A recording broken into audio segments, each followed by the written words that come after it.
they were still reeling in pain from that. And I spent time with everybody then and have come back pretty much every year. If you don't know what you're up against, it has you. It's what you don't know that gets you, right? One thing, telecommunicators develop what I call hybrid listening. I love to be able to do different kinds of brain scans to look at brain processing of information. When you have to rely on one input like that, I really think they're extraordinary listeners. Anybody warn you when you came into this work that be prepared to experience radical helplessness? How deeply this rips at the heart of the telecommunicator, because their job number one is everyone comes home safe. Welcome to Responder Resilience. I'm David Dashinger. On this episode, we'll be speaking with Jim Marshall, CEO and co-founder, 911 Training Institute, about serving the unique psychological needs of the 911 professional. We invite you to like and subscribe. Our YouTube channel is Responder Resilience. We're on Facebook, Responder Wellness Inc., and Responder TV, pbsradio.com, Apple Podcasts, all the podcast platforms, and our website with past episodes and guest information is respondertv.com. We'll be right back to speak with Jim after this. In this family, more of us die by our own hands than by the hazards of the job. In this family, up to a quarter of 911 dispatchers have symptoms of PTSD. In this family, our mental health and wellness are in crisis, while responders are quietly suffering.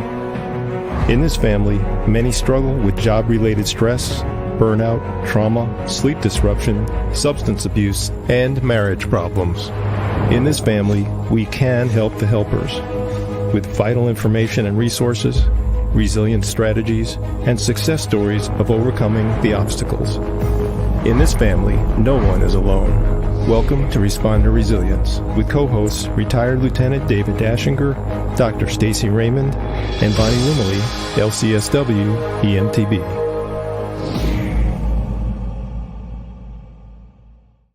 And today we're joined by Jim Marshall. He's a licensed mental health professional. His 911 Training Institute specializes in development and delivery of innovative, science-driven training, tools, and resources, fostering optimal well-being for 911 professionals and their confident mastery of calls involving mental crises and suicide. Jim's also the co-editor of The Resilient 911 Professional, a comprehensive guide to surviving and thriving together in the 911 Center. He was the recipient of the Presidential Award from the National Emergency Number Association in 2020 and holds a master's degree in clinical psychology from Wheaton College in Illinois. Jim, a warm welcome to Responder Resilience. Thanks so much, David. Been looking forward to this. As you know, there's a lot. And I have to tell you, the intro to your show just now, you hit me right in the heart. So it's like, if I wasn't ready, I'm ready now. It's beautiful. Jim, let's dive in. I know we have some great stuff to talk about, so excited to do that with you. I would love to hear a little bit about your story, how you got into the crazy world of 911, and starting out as a mental health professional. So how did you get embedded in this industry and dispatcher well-being?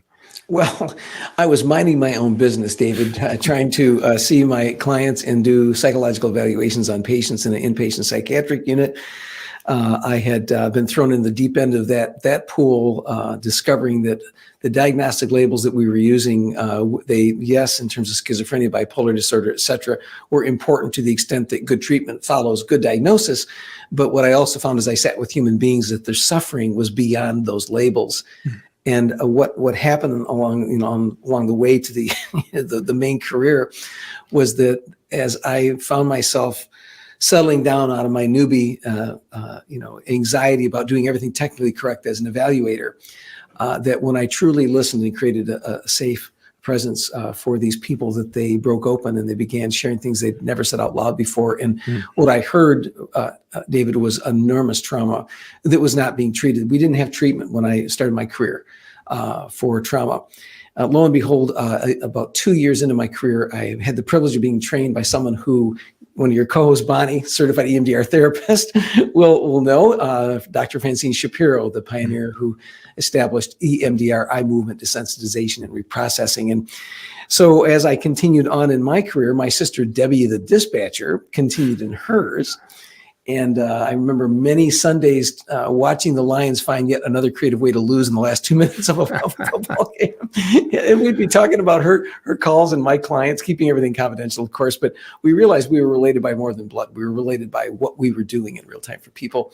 And often I was triaging with 911, helping, trying to find the people. So what happened is, as I moved to the outpatient side, I became what we might lovingly call, and I'll abbreviate it slightly, for those who are not responders in the audience, I was a magnet, and all of our responders will know what a magnet is, for those struggling with PTSD and suicide. And that became not a specialty that I sought, but it became just an area of focus that was essential to help people.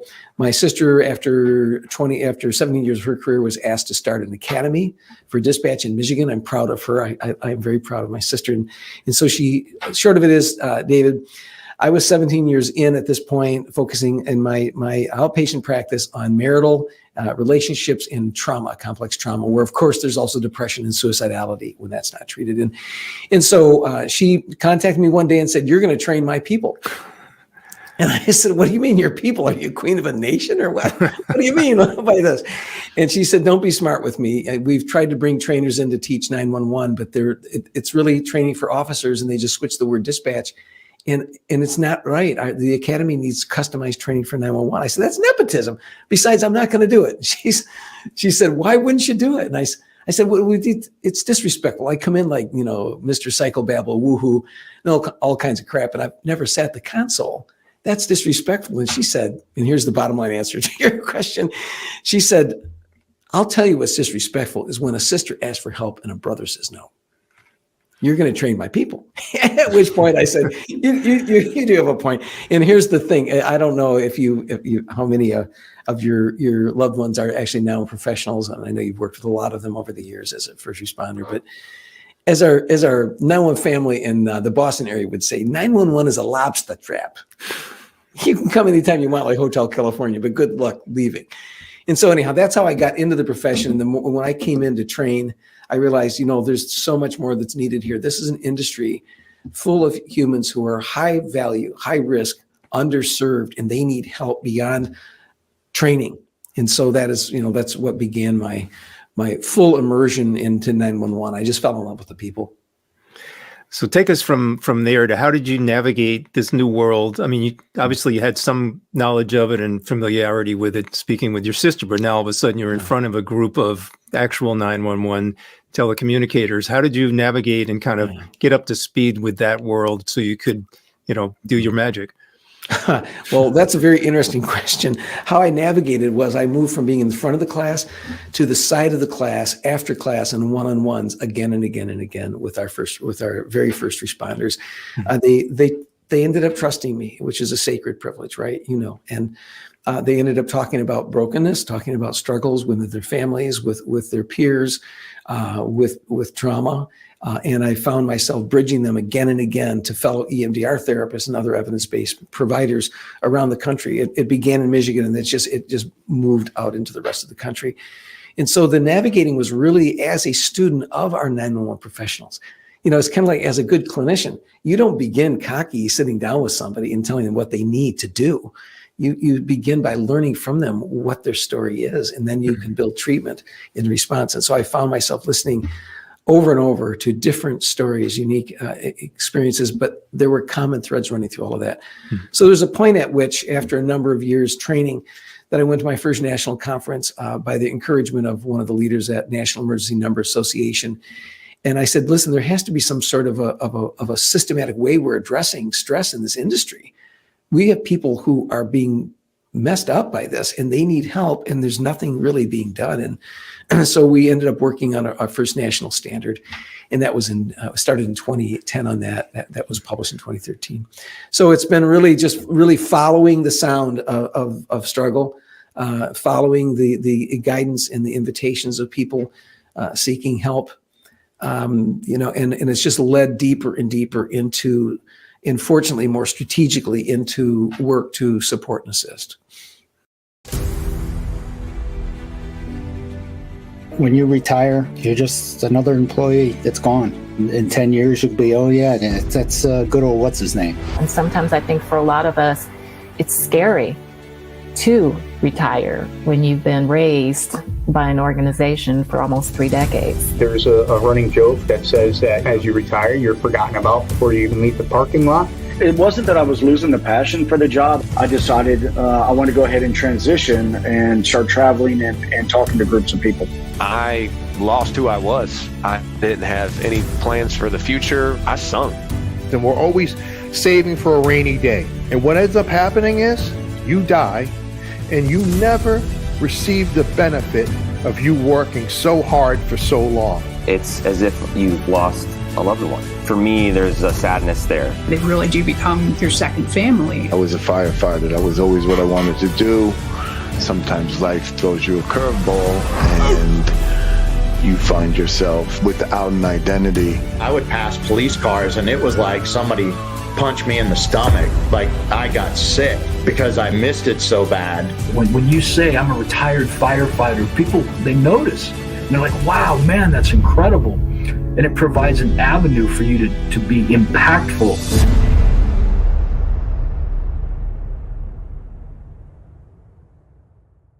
I really appreciate that you started out by listening one-on-one. I think some people may approach it a different way, but you really, got down there in the trenches and spent some time with the people who are struggling and suffering. So that must have been quite an experience for you.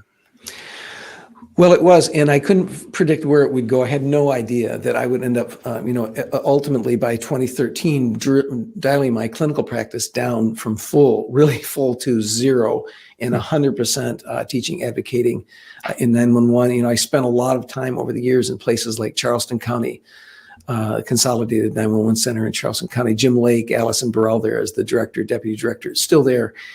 But, after there was a sofa warehouse fire, you might remember years ago where we lost 9 firefighters. Well, that was Charleston. And then they had another 9 that were lost with the AIM Church massacre. And after the first sofa warehouse fire, that was after that, sometime after that, they were still reeling in pain from that. And I spent time with everybody then and have come back pretty much every year to work alongside them. It's almost like massive group therapy, squad by squad. But yeah, it is. It's such a privilege, and there's just so much work to do and progress being made. But well, let's dive a little deeper into some of the unique psychological stresses and risks that are faced by 911 telecommunicators, and then maybe follow that up with some of the tools. I mean, you've mentioned EMDR, but I'm curious what other tools are available to help them through some of these challenges. Yeah. So when we look at it, I try to say to fellow clinicians who are not culturally fully connected with the 911 family that you have the first responder culture, right? I mean, your video at the beginning of your show shows how this is really so much a culture, a family, right? And we all know who are involved. But then there are subcultures. Each one of the responder groups are a subculture. They have their own distinctions, right? And you have been, you've lived that. And the 911 family is really a subculture. And not only by virtue of how they roll and what their tasking is, but that tasking and the expectations placed on them end up introducing them to a variety of stresses that are unique to their work. Now, it doesn't mean that they're more stressful than the work of our other responders, but we have to, and they must, recognize those distinct stressors because, if you don't know what you're up against, it has you. It's what you don't know that gets you, right? And so they have to know what those are. So we spend a lot of time exploring those. And one of those, if you think about bookends, right, for this profession, at the very beginning of the experience, there's a distinction from the other responders. And at the end, there is one as well. So at the beginning, I like to ask them, I tell them, I try not to do rhetorical questions. They can be insulting. There's one right answer, and I'm going to, act like I don't know what it is. Don't you think it's good to take care of yourself? That's an example of an obnoxious, rhetorical question. But really the question that is a working question for them to begin thinking about this and for their leaders, for, the commanders and the managers and all those out there who are. So how do our field responders get psychologically prepared? Who prepares them to face what they'll face on scene, Mm-hmm. And of course, the answer is that the telecommunicator does. It doesn't mean it's not going to be different once they show up, right? And often they get upset with 911, like this isn't what you told us it was going to be. But the very information that the telecommunicator provides to the responder en route allows them to begin creating those templates in their mind in terms of what they're facing. They can visualize it. They can start thinking of how they're going to roll, what they're going to do. Well, then the question, of course, is, well, who prepares the very first responder for what they will experience hot and fresh in the headset psychologically as they face that scene? And the answer is no one.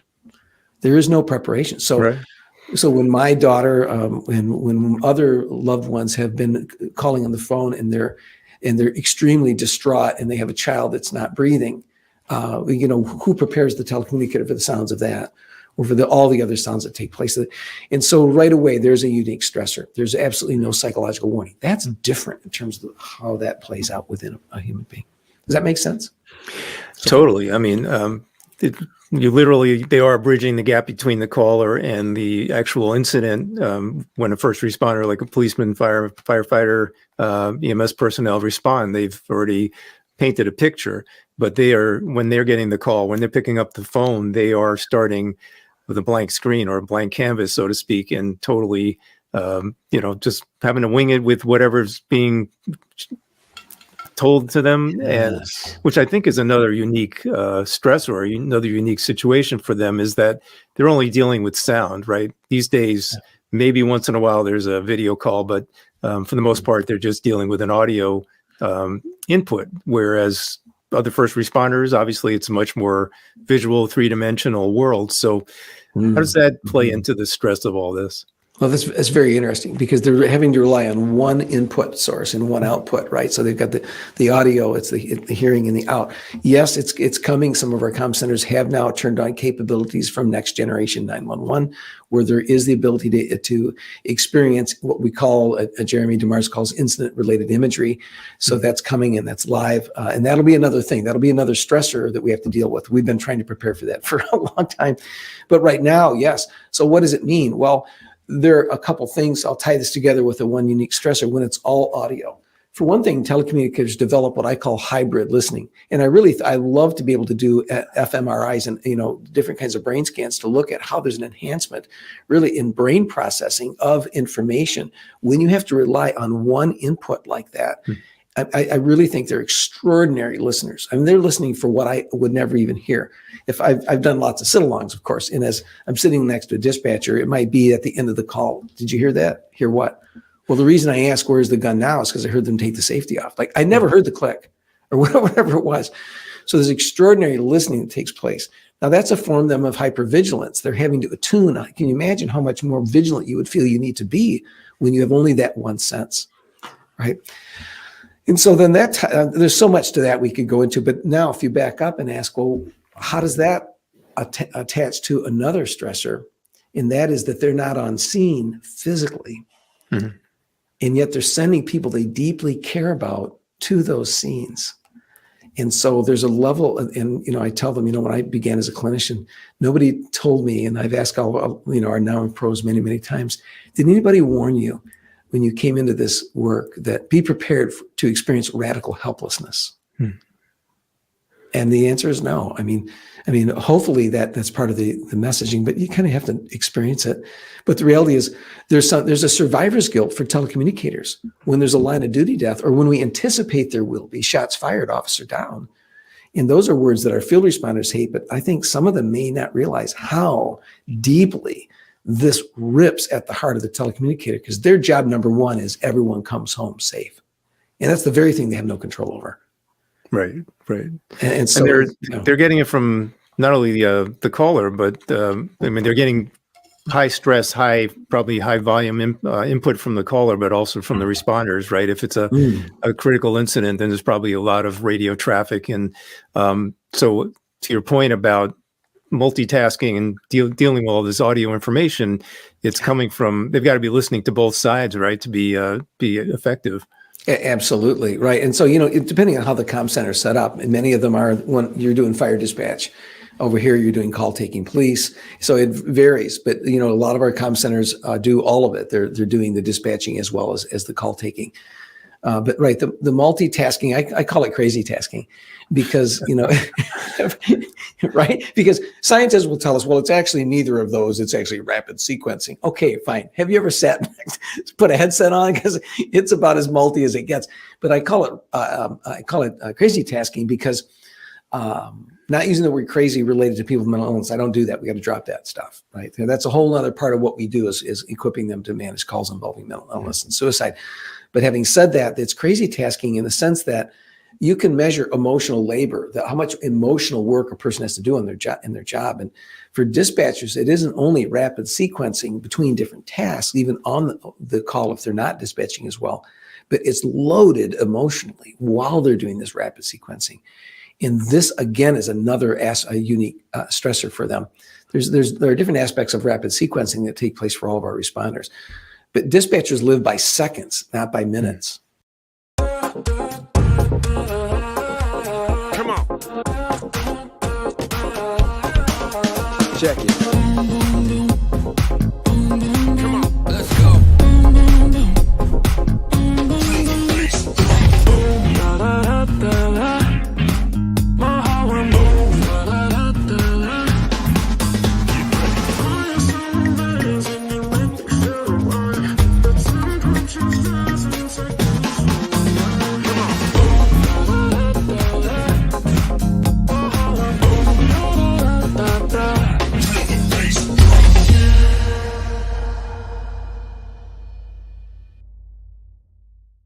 In that scenario, where they're really taking on some high energy, high stress from the callers and possibly from the responders, what tools are out there available to mitigate, just kind of getting burnt out doing this day after day? Right. So if you look at this, the equipping, and this at the training institute, this is what we're about and working to expand and now moving into use even of artificial intelligence to support these efforts. But look at it this way. The equipping that we give telecommunicators, first of all, has to be related to their resilience, to their own well-being. Now, and I use the term, reset your psychophys. Psychophys, what does it? Imagine shaking up the carbonated, beverage, right? But that's your psychophysiology. So everything that they experience that comes in psychologically impacts them physiologically. Every system of their being, every tissue of their being, right, is activated, like our other responders, for sure. And when that happens, you have, of course, the dumping of the cortisol. Everybody knows about cortisol, et cetera. But what we don't recognize is if you wonder why telecommunicators generally in the country, they sleep about 4 to 6 hours. Now, that's an epidemic of sleep deprivation. That is really not, it's very, very toxic for all aspects of their being. We try to improve that, but you can't improve it by doing a kumbaya at bedtime. You have to be resetting your psychophys all day long. And this brings us to another unique stressor of 911. I asked them, and this is not to disparage in any way our field responders whatsoever, but I think they'll get this when I say this. How many, for every run you send a field responder on, how many calls do you take? So in other words, in a shift, how many runs will a field responder go on? Well, for officers, maybe 6 to 10, maybe somewhat more. For field responders, or maybe more than that. But for the telecommunicator, how many calls do they take in that shift? Oh my gosh, it can be anywhere from 60 to 200-300, right? Well, that means you have that many more human interactions that start without warning. Right. Yeah. Okay. The longer you're involved in a situation, the more you have a sense of what you're experiencing. But these are radically so what we have to do then to answer your question, what are the resources, David? The resources have to begin with empirically supported resilience training. So this is training, and what we do is it's customized to the work in the psychophysiological experience of the telecommunicators. So is breathing a part of that? Yes, but all of this has to be customized to their tasking. So resilience training is extremely important for telecommunicators. Then also what's happening throughout the country, and we help build peer support programs. We have to have peer support for them. And what does a peer mean? Well, somebody who does what you do, right? So while they may be invited to the debriefings, which are very important for a sense of closure, because telecommunicators often don't get closure, that's phenomenal to be involved with the other responders to find out what happened. Not a tactical debriefing, though those are important, but a psychological debriefing and the rest of critical incident stress management. Having said that, though, peer support uniquely engages in a very preventive way, and it's not just for major incidents. So if you have a dispatcher who's struggling And I don't want to say this loosely here, but if a dispatcher is struggling with something at home with one of her children or her marriage, or she's had an event physically with a loss, there's not going to be a debriefing about that. But peer support can prevent so much. We have people, David, as you know, that accumulate stress within them, one call at a time, 1 week, 1 month, 1 year, one career. And we can't wait that long. These things have to be offloaded. And so peer support is critically important. So, I mean, there's a lot to answer your question. There's a national standard, a new revision of the 2013 standard that called the Standard to Protect the Well-Being of 911 Professionals. And that identifies 13 different elements of care, which I'm sure you do not want me to go into right now. But there's a lot that is happening, and it's in some comm centers, they're very advanced, and others, they are just getting started. Can you highlight a couple of them just to give us an idea? Sure. Sure. So when we look at this, the elements of care, what does this mean? We recognize that we have a problem where PTSD is at about 24, possibly to 29% among our telecommunicators, based on administration of screening tools, et cetera. Depression at 24%, morbid obesity is a real issue, right? So what are some of these elements of care? What we're saying is comm centers need to develop comprehensive stress resilience plans, CSRPs, which will make sure that there is access to evidence-based treatment for PTSD. Who are the clinicians locally that do EMDR, that do cognitive processing therapy, that do exposure therapy, the three that are recognized by the VA and the DOD as effective. Is your EAP good? Do they get your 911 people? Do they recognize, have they done sit-alongs? Are they culturally competent? In many cases, the answer is no. So we need to vet our EAPs, and we need to push to make sure that those provide what is needed. So those are two of them. And then peer support, the resilience training, all very important. But then looking at organizational, how healthy is the organization? It's not all about giving the tools to the dispatcher, say, here, use these and you'll be fine. No, the leaders many of our leaders are dedicated to looking at how are we doing business in this shop one day at a time, the way we introduce change, the control, influence our people have, the role they have, the tasking, the supports. There are multiple aspects of that need to be addressed as well. So that standard is available, and perhaps I can get that information to your participants, your viewers. Okay, wonderful. I wanted to back up a little bit too, because this has always kind of interested me in terms of another challenge of that job, and that's the fact that for the most part, a 911 telecommunicator is sitting, not really moving their body too much, pretty much all a very cerebral job. And from my experience, I saw that, was in our department, one dispatcher handling fire and EMS basically barely could take a bathroom break. And, they're carrying the phone with them to the bathroom. Yeah. What can we do for people in that situation to, improve their health, get their bodies moving a little bit, and remove the sedentary part of the job, or at least mitigate it a little bit? This is a tough one. And I'm big. I always, in our courses, I always have them write down first in the workbook, ready? No cookie cutter solutions, right? So, for complex problems. And this is really a challenge. So by nature, they're sitting. Now they can be standing, and there's a lot more of our comm centers are using the hydraulic, lifts on the consoles. Yep. Having said that, the need to get up it really has to be by squad, by culture. Get up, come on, let's use those hydraulics. Let's get up, let's stand up. So there's a lot of positive peer pressure that needs to be used throughout the day, because absolutely the sedentary behavior in 911 is very toxic for them. In all of our classes, I urge them, we get up every 30 minutes throughout a class when we're in person. Throughout the day, we keep working, but we're up and we're moving, because I'm trying to model and get them to pattern that behavior. So I think that's changing. I think that more and more telecommunicators are doing that. But it is very important. The other reason that's so important, I call it breaking the freeze.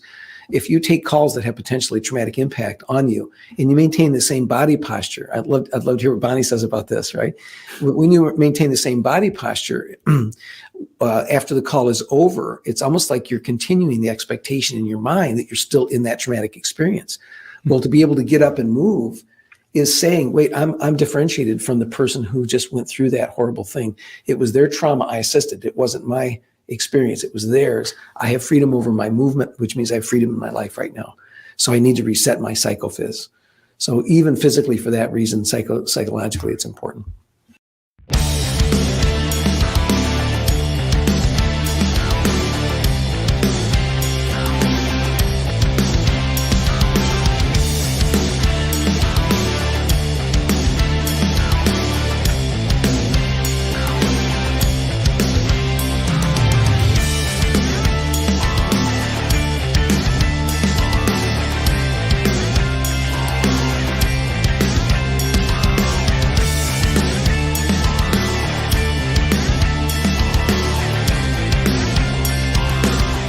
Well, let's move to another piece of this puzzle, which is, the command staff, the organizational leaders, the agencies themselves. Like, how can they better support the staff of their 911 call centers? And what are some proactive steps they can do to foster better well-being? Yeah, that's great. Well, I really think it starts with the leaders. When I've met so many leaders who are just phenomenally dedicated to their people, and what they have in common is an attunement to the inherent problems of this job, the inherent difficulties of the job. They get it. And when they get it, they realize we have to provide all the resources they need. So it begins with really a servant leadership idea of okay, we're not going to minimize this. If we're old school, we say, well, they're just answering a phone. Well, anytime you use the word just, you minimize whatever follows that word, right? Oh, they're just dispatchers. No. So there needs to be a switch out of their just dispatchers to this job is equally as psychologically demanding and risky as any of the other responder jobs. Therefore, as our premise, then what needs to happen? Our leaders need to take on the role of stress risk manager. That's at least what we call it, and that's in the Resilient Non-Professional, the stress risk manager. That doesn't mean they're the ones that build out the whole comprehensive stress resilience plan for their center. It means they take responsibility to make sure it happens. Delegate, find who are your champions in the center, and give them the support. Go to the extent that you have the ability to influence your board of governors, your governing council, your chief, your commander, whoever that is, and say, we need to invest in building this plan. And that means we're going to make sure that we look at what's our status in terms of access to evidence-based therapy, the EAPs. Do we have a peer support team? Are we going to build one? Where's mutual aid from other comp centers? So I would say the first step is read the 911, the new standard. It's an ANSI standard, the standard to protect the well-being of 911 professionals. Read it. The core of it you can get to in maybe 20 minutes of reading. It's an incredibly central task. Everything flows from understanding what is needed in that CSRP. And then doing whatever they have to take, making it a job number one. And I'll just say this. If leaders want to retain their people and get more than about 70% staffed, which is a lot of our centers are even half staffed, to keep our people, this is the investment in them that will help them stay. So there's another piece to this. And again, it fascinates me from my perspective as a responder out in the field. And that's the piece about closure, where 911 dispatchers, they're on the front end of the call, they receive the information, they process it, dispatch the units, and a lot of times they're moved on to the next call. They're taking the next call. By the time that there's an end to the incident, there's a resolution. Again, working in a small department, we would walk back and literally walk to the dispatch center, and if they had a question or if we felt like it was important to fill them in on what happened on the call, we would do that. But many times, the dispatchers are in a completely different location and there's no follow-up, no closure. What role does closure play in dispatcher resilience, and how can we improve that? Well, great question. So look at it this way. So if a zebra is chilling out, they've got the parasympathetic nervous system, means that they got bone growth hormones and sexual reproduction hormones going on. They're chilling out. Their rates, beats per minute, and their heart rate is low and hanging out with their kids. Suddenly a lion shows up. Boom, they step on the gas. Well, the fight is on, and they're zigging and zagging, and the lions tucker out, right? So the lion tuckers out, rolls off in the bush. As soon as the zebra perceives that the threat of being eaten is over, within 90 seconds, they shut off the production of cortisol. It turns out that other mammals can do that as well. We can shut off the production of cortisol. Now, here's the thing. Cortisol is important in the moment, but for humans, it's got to be moderated. That's one thing. But then what about closure? What does closure do? It tells me that the perceived threat is over. Otherwise, I'm by empathy attached to the outcome that I don't know. So what does that mean? I'm more apt to be continually producing cortisol until I have some sense of closure. Our field responders get much more closure. Now, our paramedics will say, Marshall, wait a minute. No, I mean, when we drop them off, we don't necessarily know what happens. They go into an operating room. We don't know. So this is something that's not only a 911, but some sense of closure. Maybe we don't know all of it. We don't know in actuality what the result was, David. But we have to create some means of coming to peace with and letting go of that called experience. Because isn't it possible, and I can't prove this, right now scientifically, that we then continue the production of cortisol? Now, the half-life of cortisol is like 6 to 10 hours. How many half-lives of cortisol, when you take 100 calls a day, does a dispatcher have floating in their systems when they try to crash at bedtime? And so the closure is very, very important. And so this is where peer support comes in. We may not know what happened, but to be able to offload that call, to be able to say, that sucked. I just hated the helplessness. Like that little kid needed our help and we just couldn't. To be able to vent that in itself is a form of closure. And to not be, you've been there.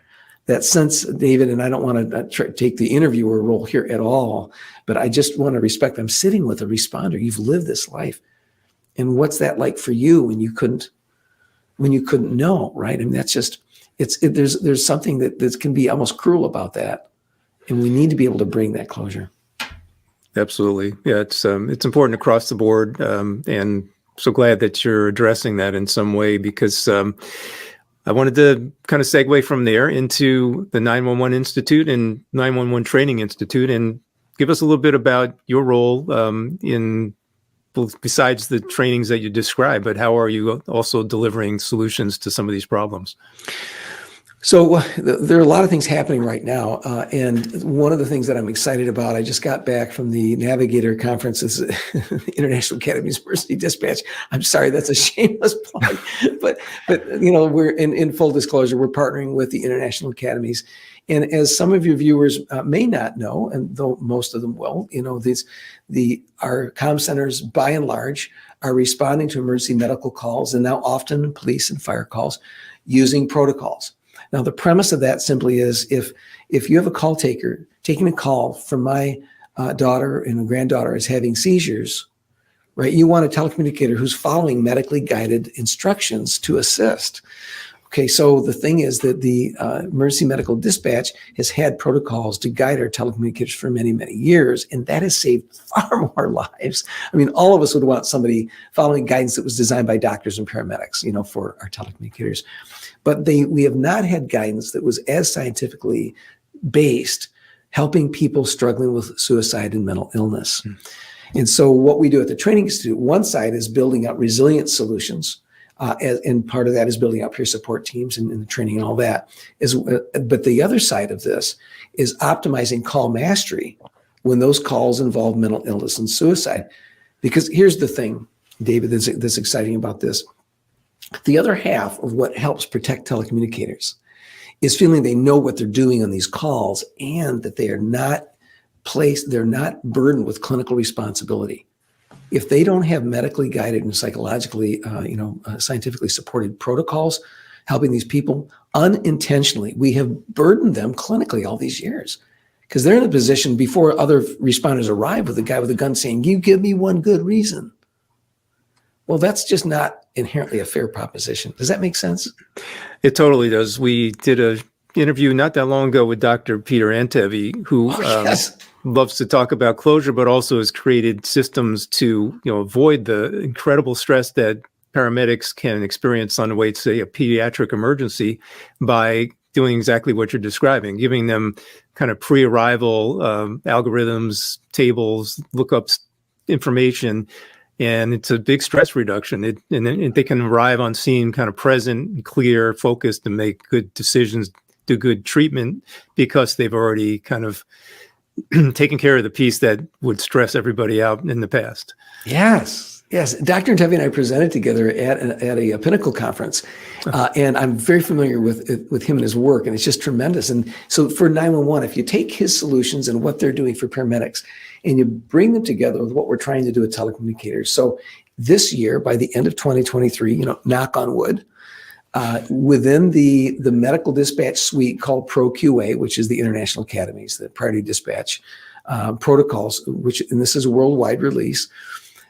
Comm centers and telecommunicators will be able to turn a switch in what I developed called the Life Bridges protocol, it was developed then by a team. We all came together with the academies of people, developed what will be called caller in crisis.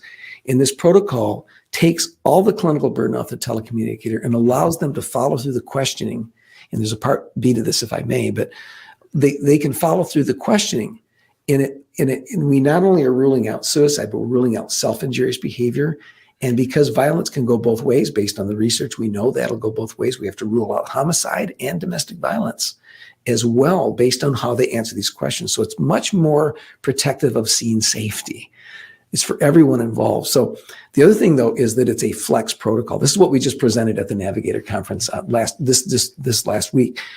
And so the reason it has to be a flex protocol is that you cannot dehumanize the telecommunicator and cause them to sound rigid and robotic with the caller struggling with suicide. If you or anyone you know has struggled with depression and suicide, the last thing you need is feeling like somebody is just flipping switches, because that flips your switch, right? Or you just disconnect.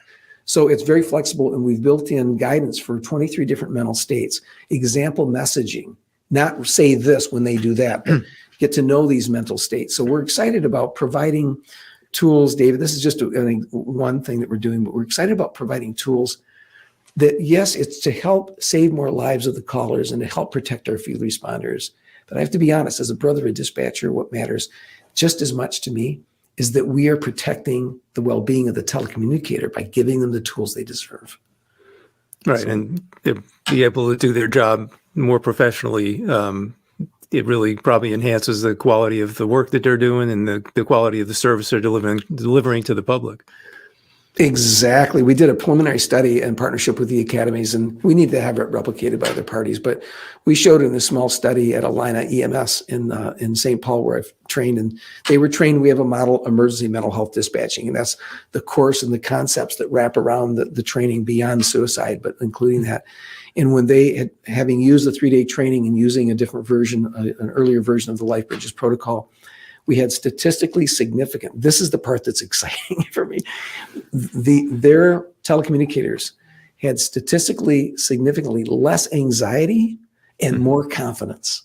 And they felt more effective with these callers across 4 measures. And that, to me, is what it's all about. Yeah. Incredible stuff. And thank you. Just happy to know that it's being done out there. It's so important.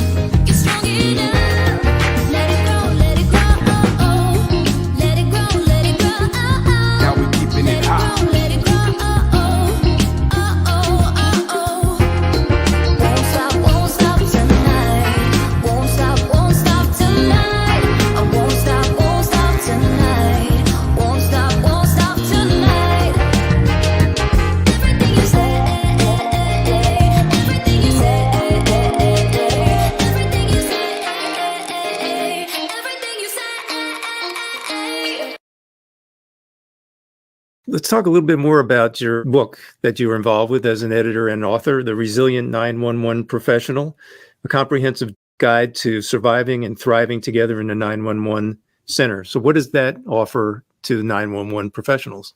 Thank you. You mean besides a really long title? It's a little wordy, I know.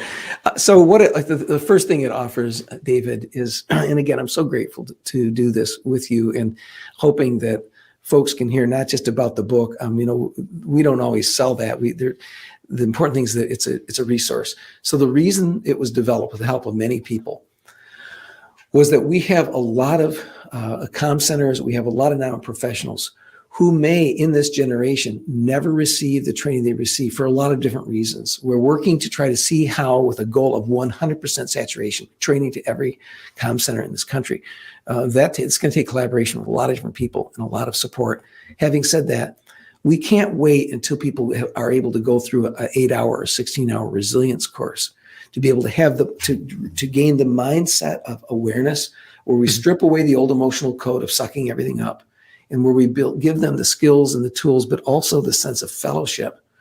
The book goes beyond. The war stories are important. I'm not dissing that, but we have to be beyond retelling our stories, which can just re-traumatize and vicariously traumatize. As you know, the only reason to tell a story without gory details is to move towards solutions. And so the book is story-based, but moves into all the solutions that collectively can protect our workforce.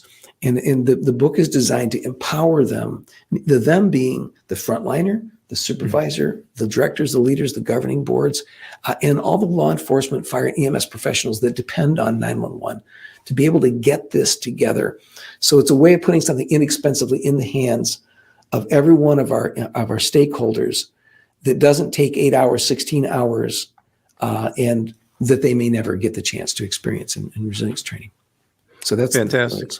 And where can people find this book? Right on Amazon.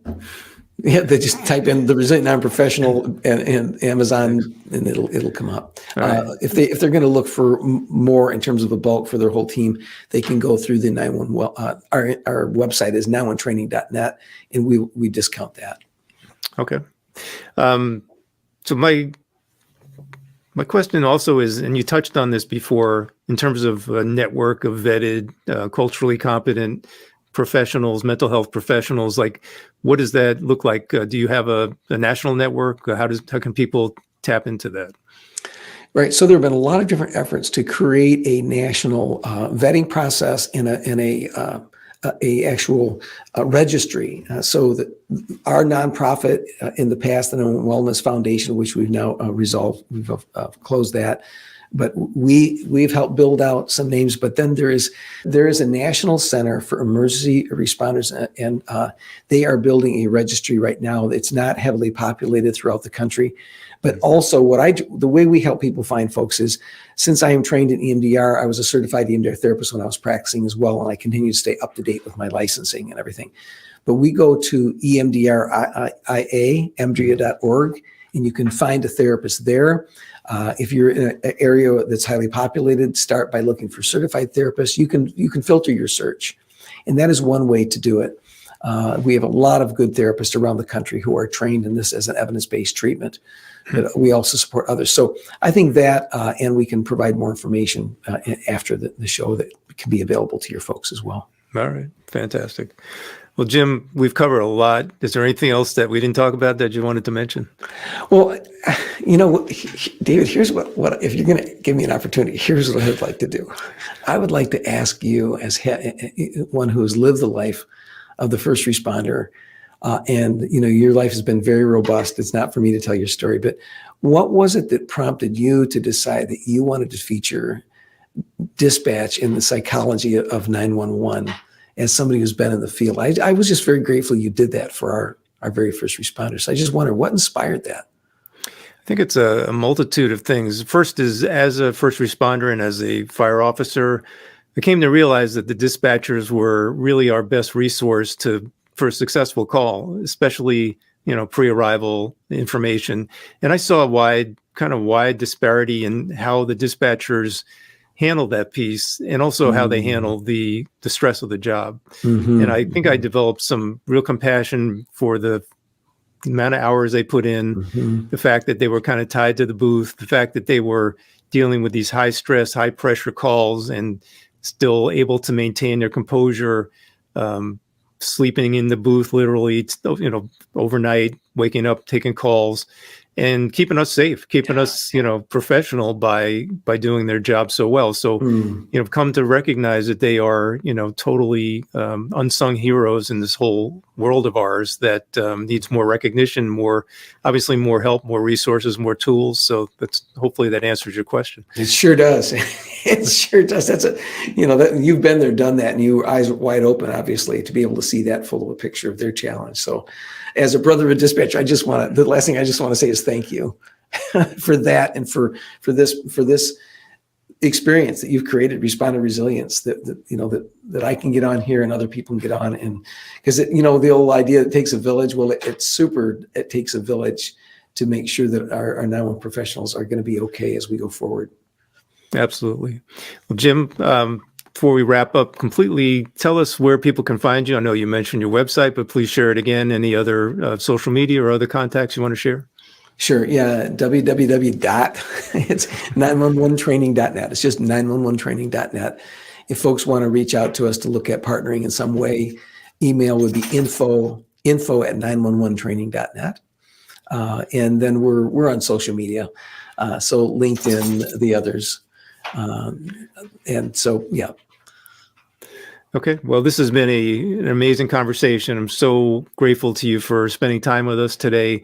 I think this is going to be important to get out there and share with our community and beyond that. So thanks for all the hard, amazing work you're doing for the 911 dispatcher community. Thank you. Thanks for the privilege, David.